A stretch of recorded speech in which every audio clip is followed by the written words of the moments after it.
15 اگست آزادی کا دن ہے۔ ہم سب یہاں آزادی کا جشن مناتے ہیں۔ ہمارے بزرگوں نے اپنے تن من دھن اور جان کی بازی لگا کر اس پیارے ملک کو انگریزوں کی غلامی سے آزاد کرایا ہے۔ تب ہم اس شان و شوکت کے ساتھ عظیم الشان جشن آزادی مناتے ہیں۔ آج سے تقریباً 200 سال پہلے ہمارے پیارے ملک ہندوستان پر بڑی چال بازی، عیاری اور مکاری سے 7 سمندر پار سے آئے ہوئے انگریز مکمل قابض ہو گئے تھے۔ ہم ہندوستانیوں پر انگریز ظلم و ستم کیا کرتے تھے۔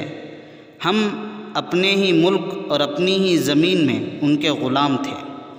ہم غلامی کی زنجیر میں اس قدر جگڑے ہوئے تھے کہ اس سے نکلنا آسان کام نہیں تھا۔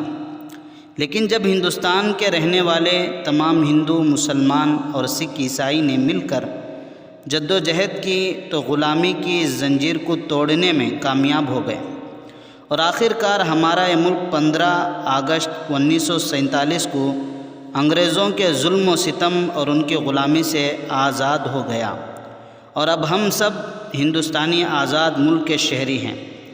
چونکہ ہمارا ملک ہندوستان 15 اگست 1947 کو آزاد ہوا، اس لیے ہر سال 15 اگست کو پورے ملک میں آزادی کا جشن بڑے آب و تاب کے ساتھ منایا جاتا ہے۔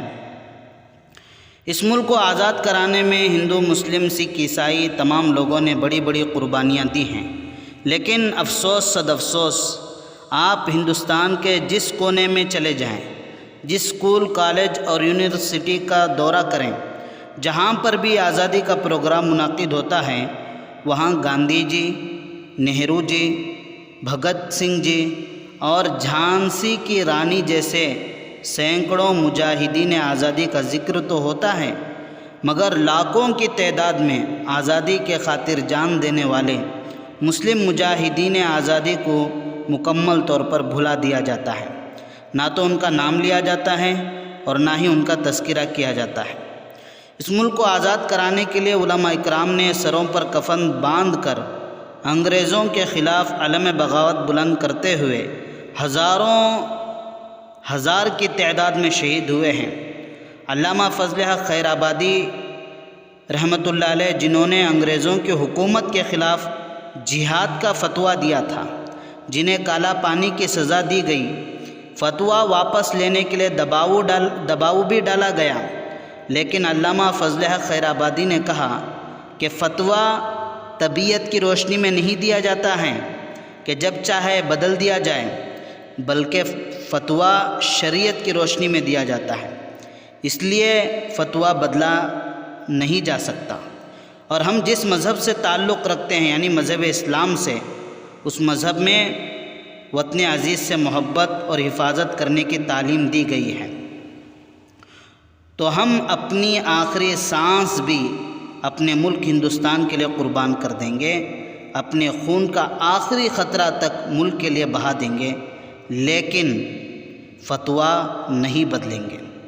مولانا ابوالکلام آزاد رحمۃ اللہ علیہ کی بیوی بیمار تھی اور مولانا ابوالکلام آزاد رحمۃ اللہ علیہ جیل کے اندر تھے۔ انگریز نے پیغام بھیجا کہ اگر مولانا ابوالکلام آزاد رحمۃ اللہ علیہ تحریر دے دیں کہ اپنے آپ کو تحریک آزادی سے الگ کرنے کی، تو ہم ان کی بیوی کی بیماری کے مد نظر ان کو رہا کر دیں گے۔ جب یہ پیغام جواہر لال نہرو نے ان تک پہنچایا تو مولانا ابوالکلام آزاد رحمۃ اللہ علیہ نے کہا کہ ایک طرف میری بیوی بیمار ہے اور دوسری طرف ہمارا پیارا ملک انگریزوں نے غلامی کی زنجیروں میں جکڑ رکھا ہے۔ ایسے میں مجھے اپنی بیوی کی فکر نہیں ہے، بلکہ اپنے پیارے ملک کی فکر ہے۔ میں اپنے پیارے ملک کو انگریزوں کی زنجیروں سے آزاد کرانے کے لیے اپنی بیوی کی بیماری کو نظر انداز کر سکتا ہوں، لیکن اپنے پیارے ملک کو سسکتا ہوا اور زنجیروں میں جھگڑا ہوا دیکھ نہیں سکتا۔ مجھے اپنی بیوی کی بیماری منظور ہے، بیوی کی اٹھتی ہوئی آرتی منظور ہے، بیوی کا جاتا ہوا جنازہ منظور ہے، مگر مجھے ایسی رہائی منظور نہیں ہے۔ ریشمی رومال کی تحریک علماء اکرام نے چلائی، انقلاب زندہ باد کا نعرہ علماء اکرام نے لگایا، گاندھی جی کو مہاتما کا خطاب علماء کرام نے دیا۔ جامعہ مسجد کی سیڑھیوں پر کھڑے ہو کر انگریزوں کے خلاف خطاب علماء کرام نے کیا۔ ملک کی آزادی کے بعد جب دستور ہند مرتب ہوا تو سب سے پہلے خیر مقدم علماء کرام نے کیا۔ قدم قدم پر ملک سے حب الوطنی کا ثبوت علماء کرام نے دیا، اور ہزاروں علماء نے ملک کو آزاد کرانے کے لیے اپنی جانیں قربان کی۔ ہے محبت اس وطن سے اپنی مٹی سے ہمیں، ہے محبت اس وطن سے اپنی مٹی سے ہمیں، اس لیے اپنا کریں گے جان و تن قربان ہم۔ دل سے نکلے گی نہ مر کر بھی وطن کی الفت، دل سے نکلے گی نہ مر کر بھی وطن کی الفت، میری مٹی سے بھی خوشبوئے وفا آئے گی۔